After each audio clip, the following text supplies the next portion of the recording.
कारवारच्या समुद्रात अक्षय माजाळकर हो युवक आपल्या साथीदारासोबत बोटींतल्यान मासेमारी करपाक गेल्लो।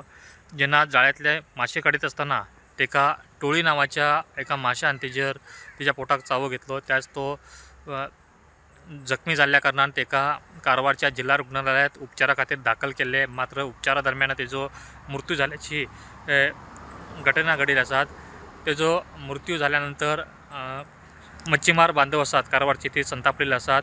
डॉक्टरांनी तेजेर सारको उपचार करूनाक लागून तेजो मृत्यू झाला अशी आरोप करीत मच्छीमारांनी मोठ्या संख्येने हजर जाऊन कारवार जिल्हा रुग्णालयासमोर स्ट्राईक केल्ले आसात। त्याच वेळाचेर घटनास्थळी कारवारचे आमदार सतीश सैल तसेच विधान परिषद सदस्य गणपती उळवेकर ही त्या घटनास्थळाचेर दाखल जाऊन त्यांनी विचारपूस केल्ली आसात।